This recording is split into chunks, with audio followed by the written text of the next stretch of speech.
کچھ دن تک یہی صورتحال رہی۔ حضرت سعد رضی اللہ عنہ کی والدہ نے کھانے پینے سے مکمل بائیکاٹ کیے رکھا اور انتہائی کمزوری اور لاغری کا شکار ہو گئی، لیکن حضرت سعد رضی اللہ عنہ پر اس کا کوئی اثر نہ ہوا۔ لہذا انہوں نے اپنی والدہ سے کہا کہ اگر آپ کی 1000 جانیں بھی ہوتی اور وہ ایک ایک کر کے نکل جاتی تو پھر بھی میں اپنے دین کو نہ چھوڑتا۔ جب ان کی والدہ نے ان کے جذبات کو ملاحظہ کیا تو بائیکاٹ ختم کر دیا اور کھانا پینا شروع کر دیا۔ اس موقع پر اللہ تعالیٰ نے مندرجہ ذیل آیت مبارکہ کو نازل فرمایا، وَإِن جَاهَدَاكَ عَلَىٰ أَن تُشْرِكَ بِي مَا لَيْسَ لَكَ بِهِ عِلْمٌ فَلَا تُطِعْهُمَا وَصَاحِبْهُمَا فِي الدُّنْيَا مَعْرُوفًا۔ سورہ لقمان آیت نمبر 15۔ ترجمہ: اور اگر وہ تیرے در پہ ہوں کہ تو میرے ساتھ کسی ایسی چیز کو شریک کرے جس کا تجھے کبھی بھی علم نہیں تو ان کا کہنا نہ ماننا، ہاں دنیا کے کاموں میں ان کا اچھی طرح ساتھ دینا۔ اسلام کے لیے پہلا خون۔ ابتدائی اسلام میں جب حضور اقدس صلی اللہ علیہ وسلم کے صحابہ نماز پڑھنے کا ارادہ کرتے تو چھپ کر کاٹیوں اور پہاڑوں کی اوٹ میں نماز ادا کیا کرتے تھے۔ ایک مرتبہ حضرت سعد بن ابی وقاص رضی اللہ عنہ بھی صحابہ کرام رضی اللہ عنہ کی ایک جماعت میں مکہ کی کسی کاٹی میں نماز ادا کر رہے تھے کہ اچانک کہیں سے مشرکین کا ایک گروہ آ نکلا۔ انہوں نے مسلمانوں کا تمسخر اڑایا اور اسلام کا مذاق اڑانا شروع کر دیا، یہاں تک کہ نوبت قتل و قتال تک پہنچ گئی۔ اس لڑائی میں حضرت سعد رضی اللہ عنہ نے ایک مشرک کو اس زور سے اونٹ کی ہڈی رسید کی کہ اس کا سر پھٹ گیا۔ یہ پہلا خون تھا جو اسلام کی خاطر بہایا گیا۔ حضرت سعد بن ابی وقاص رضی اللہ عنہ کے زہد و تقوی کا یہ حال تھا کہ جس وقت دنیا اسلام حکومت و بادشاہت کے جھگڑوں میں مبتلا تھی، اس وقت وہ مدینہ کے ایک گوشے میں بیٹھے ہوئے اس فتنے سے محفوظ رہنے کی دعائیں مانگ رہے تھے، اور جو کوئی ان جھگڑوں سے متعلق پوچھتا تو فرماتے کہ میں نے رسول اللہ صلی اللہ علیہ وسلم سے سنا ہے کہ میرے بعد عنقریب ایک فتنہ برپا ہوگا جس میں سونے والا بیٹھنے والے سے بہتر ہوگا اور بیٹھنے والا کھڑے ہونے والے سے اور کھڑا ہونے والا چلنے والے سے اچھا ہوگا۔ حضرت سعد بن ابی وقاص رضی اللہ عنہ کے بیٹے حضرت مصعب رحمۃ اللہ علیہ فرماتے ہیں کہ جب میرے والد کی جان نکل رہی تھی تو ان کا سر میری گود میں تھا، میری آنکھوں میں آنسو آ گئے۔ انہوں نے میری طرف دیکھا اور فرمایا، اے میرے بیٹے کیوں روتے ہو؟ میں نے کہا، آپ کے مقام کی وجہ سے اور آپ کو دنیا سے رخصت ہوتے دیکھ کر رو رہا ہوں۔ میرے والد نے مجھے کہا، مت روئیں، کیونکہ اللہ تعالیٰ مجھے کبھی عذاب نہیں دیں گے اور میں یقیناً جنت والوں میں سے ہوں۔ مومن بندے جب تک اللہ تعالیٰ کے لیے عمل کریں، اللہ تعالیٰ مومنین کو ان کی نیکیوں کا بدلہ دے گا اور کفار کی نیکیوں کی وجہ سے ان کے عذاب میں تخفیف ہوگی، اور وہ مومنین کے وہ عمل جو انہوں نے اللہ کے لیے کیے تھے جب وہ ختم ہو جائیں گے تو ان سے کہا جائے گا جس کے لیے عمل کیا تھا ہر ایک اس کا ثواب بھی اس سے لے لے۔ ایک مرتبہ حضرت سعید بن مسیب رحمۃ اللہ علیہ نے حضرت سعد بن مالک رضی اللہ عنہ سے کہا، میں آپ سے کچھ پوچھنا چاہتا ہوں لیکن آپ سے ڈر بھی لگتا ہے۔ حضرت سعد رضی اللہ عنہ نے کہا، اے میرے بھتیجے مجھ سے نہ ڈرو، جب تمہیں معلوم ہو کہ وہ چیز مجھے معلوم ہے تو تم مجھ سے ضرور پوچھ لو۔ حضرت سعید بن مسیب رحمۃ اللہ علیہ نے عرض کیا، جب غزوہ تبوک میں حضور صلی اللہ علیہ وآلہ وسلم اپنے پیچھے حضرت علی رضی اللہ عنہ کو چھوڑ کر گئے تھے تو ان سے کیا فرمایا تھا؟ حضرت سعد رضی اللہ تعالیٰ عنہ نے کہا، حضور صلی اللہ علیہ وسلم نے فرمایا تھا کہ اے علی رضی اللہ تعالیٰ عنہ، کیا تم اس بات پر راضی نہیں ہو کہ تم میرے لیے ایسے ہو جاؤ جیسے کہ حضرت ہارون علیہ السلام حضرت موسیٰ علیہ السلام کے لیے تھے، کہ طور پر جاتے وقت حضرت موسیٰ علیہ السلام حضرت ہارون علیہ السلام کو پیچھے چھوڑ گئے تھے۔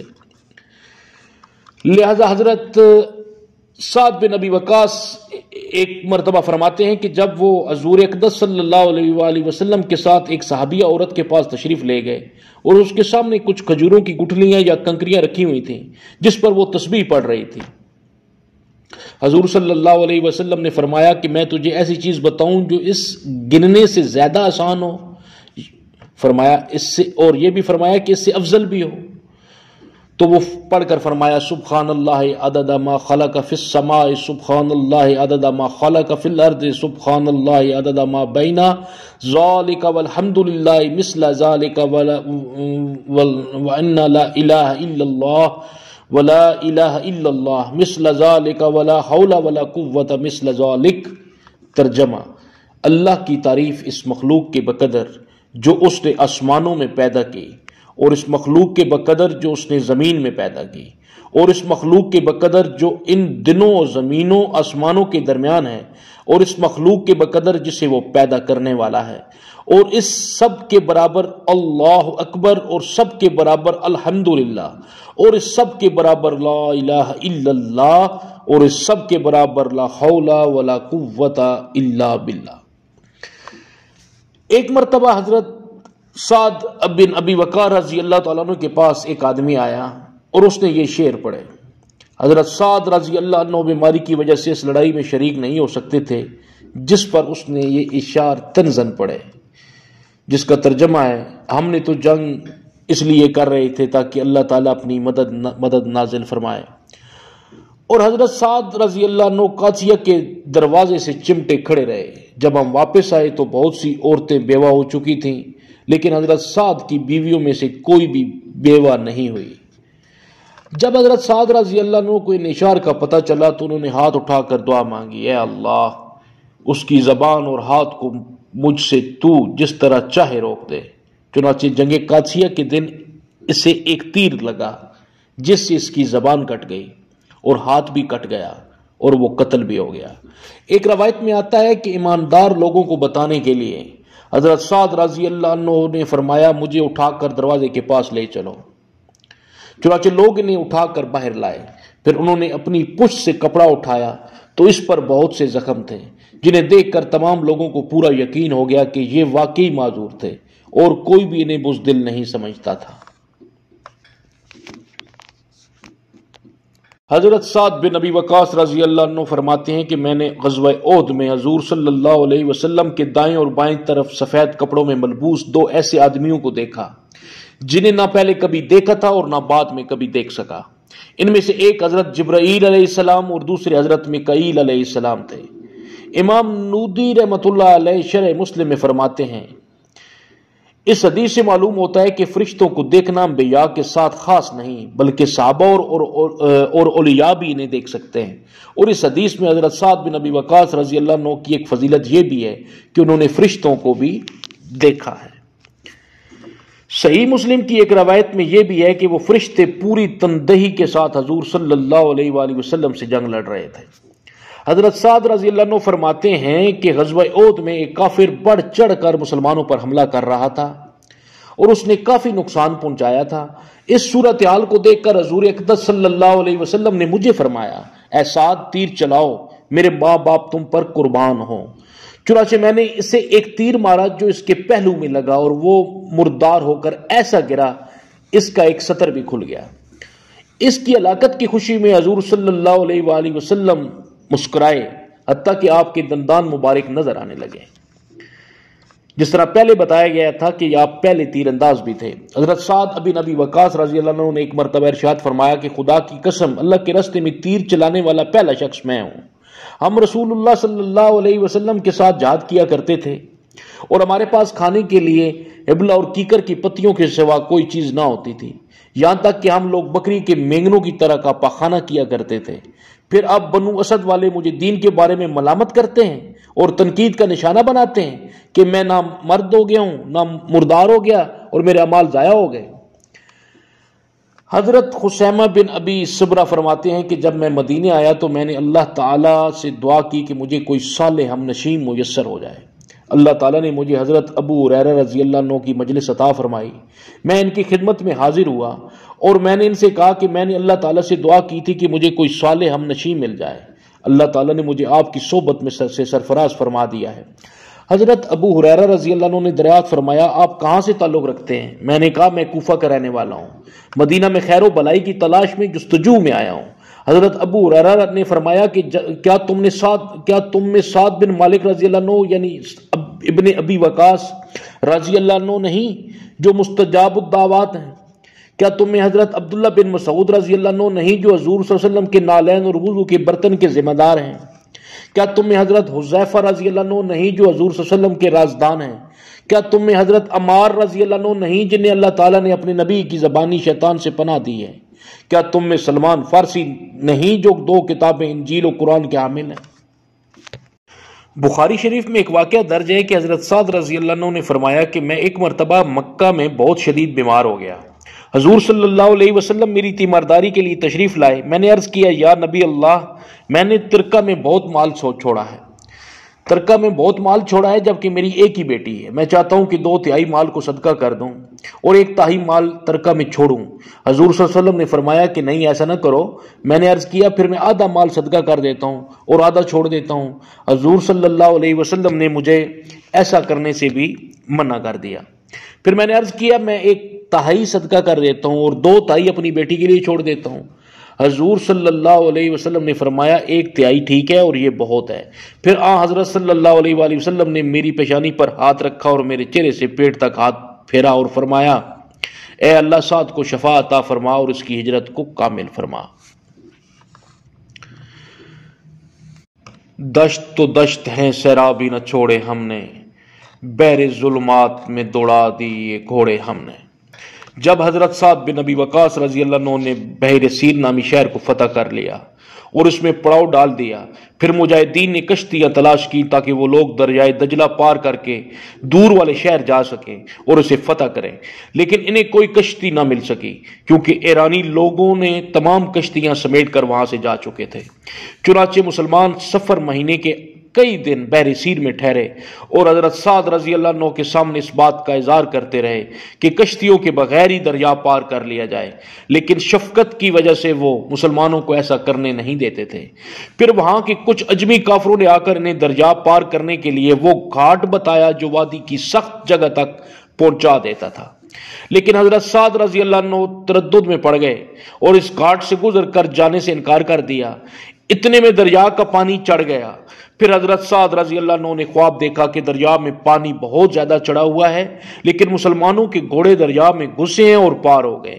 اس خواب کو دیکھ کر انہوں نے دریا پار کرنے کا پختہ ارادہ کر لیا اور لوگوں کو جمع کر کے بیان کیا اور اللہ تعالیٰ کی حمد و ثنا کے بعد فرمایا تمہارا دشمن اس دریا کی وجہ سے تم سے محفوظ ہو گیا ہے، تم لوگ ان تک نہیں پہنچ سکتے، لیکن وہ لوگ جب چاہیں کشتیوں میں بیٹھ کر تم پر حملہ آور ہو سکتے ہیں۔ تمہارے پیچھے ایسی کوئی چیز نہیں ہے جس سے تم پر حملے کا خطرہ ہو۔ میں نے پکا ارادہ کر لیا ہے کہ دریا پار کر کے دشمن پر حملہ کیا جائے۔ تمام مسلمانوں نے بیک زبان کہا آپ ضرور ایسا کریں، اللہ تعالی ہمیں اور آپ کو ہدایت پر قائم رکھے۔ پھر سعد رضی اللہ عنہ نے لوگوں کو دریا پار کرنے کی دعوت دیتے ہوئے فرمایا آپ لوگوں میں کون اس بات کے لیے تیار ہے کہ پہل کرے اور دریا پار کر کے گھاٹ کے دوسرے کنارے پر قبضہ کر لے اور اس کنارے کی دشمن سے حفاظت کرے تاکہ دشمن مسلمانوں کو اس کنارے تک پہنچنے سے نہ روک سکے۔ اس بات پر حضرت عاصم بن عمرو رضی اللہ عنہ فوراً تیار ہو گئے اور اس کے بعد 600 بہادر آدمی بھی تیار ہو گئے۔ حضرت سعد رضی اللہ عنہ نے حضرت عاصم رضی اللہ عنہ کو ان کا امیر بنایا۔ حضرت عاصم رضی اللہ عنہ کو ان کو لے کر چلے، پھر دجلہ کے کنارے کھڑے ہو کر اپنے ساتھیوں سے کہا آپ میں سے کون میرے ساتھ چلنے کو تیار ہے تاکہ گھاٹ کے پرلے کنارے کو دشمن سے محفوظ کر لیا جائے۔ اس پر ان میں سے 60 آدمی تیار ہو گئے۔ حضرت عاصم رضی اللہ عنہ نے ان کو 2 حصوں میں تقسیم کیا، آدھے لوگوں کو گھوڑوں پر آدھے کو گھوڑیوں پر بٹھایا تاکہ گھوڑے کے لیے تیرنے میں آسانی رہے۔ پھر وہ لوگ دجلہ میں داخل ہو گئے اور دریا کو اللہ کی مدد سے پار کر لیا۔ جب حضرت سعد رضی اللہ عنہ نے دیکھا کہ حضرت عاصم رضی اللہ عنہ نے گھاٹ کے دوسرے کنارے پر قبضہ کر کے اسے محفوظ کر لیا ہے تو انہوں نے تمام لوگوں کو دریا میں گھس جانے کا حکم دیا اور فرمایا یہ دعا پڑھو نستعین باللہ ونتوکل علیہ وحسبنا اللہ ونعم الوکیل لا حول ولا قوۃ الا باللہ العلی العظیم۔ ہم اللہ سے مدد طلب کرتے ہیں اور اسی پر بھروسہ کرتے ہیں، اللہ ہمیں کافی ہے اور بہترین کارساز ہے۔ گناہوں سے بچنے کی قوت اور نیکی کرنے کی طاقت اللہ ہی کی طرف سے ہے جو بلند و برتری اور عظمت والا ہے۔ لشکر کے اکثر لوگ ایک دوسرے کے پیچھے چلنے لگے اور گہرے پانی پر بھی چلتے رہے، حالانکہ دریائے دجلہ بہت جوش میں تھا اور بہت جھاگ پھینک رہا تھا اور ریت اور وہ دریا پار کرتے ہوئے ریت اور مٹی کی وجہ سے اس کا رنگ سیاہ ہو چکا تھا اور لوگوں کی 2-2 کی جوڑیاں بنی ہوئی تھیں اور وہ دریا پار کرتے ہوئے آپس میں یوں باتیں کر رہے تھے جس طرح زمین پر چلتے ہوئے کیا کرتے ہیں۔ ایران والے یہ منظر دیکھ کر حیران رہ گئے، کیونکہ انہیں وہم و گمان بھی نہیں تھا۔ وہ لوگ گھبرا کر ایسے بھاگے کہ اپنا اکثر مال وہاں ہی چھوڑ کر گئے، اور 16 ہجری صفر کے مہینے میں مسلمان اس شہر میں داخل ہوئے، اور کسریٰ کے خزانوں میں جو 3 ارب تھے ان پر مسلمانوں کا قبضہ ہو گیا، اور اس کے بعد کے بادشاہوں نے جو کچھ جمع کیا تھا اس پر بھی قبضہ ہو گیا۔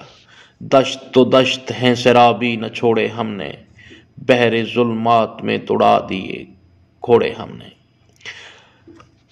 حضرت سعد نے غزوہ احد کے ایک دن ایک تیر سے 3 کافروں کو قتل کیا، اور اس کی صورت یہ ہوئی کہ دشمن نے ان کی طرف تیر پھینکا، انہوں نے وہ تیر کافروں پر چلایا اور ایک کو قتل کر دیا۔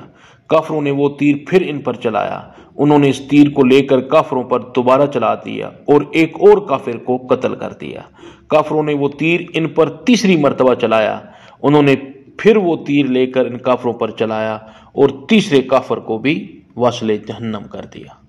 جنگ قادسیہ کے دن حضرت سعد نے بیان فرمایا، چنانچہ انہوں نے اللہ تعالیٰ کی حمد و ثنا بیان کی اور فرمایا، اللہ تعالیٰ حق ہے اور بادشاہت میں ان کا کوئی شریک نہیں، ان کی کسی بات کے خلاف نہیں ہو سکتا۔ اور اللہ تعالیٰ نے فرمایا، وَلَقَدْ كَتَبْنَا فِي الزَّبُورِ مِن بَعْدِ الذِّكْرِ أَنَّ الْأَرْضَ يَرِثُهَا عِبَادِيَ الصَّالِحُونَ، اور ہم نے لکھ دیا ہے نصیحت کے بعد کہ آخر زمین پر مالک ہوں گے میرے نیک بندے۔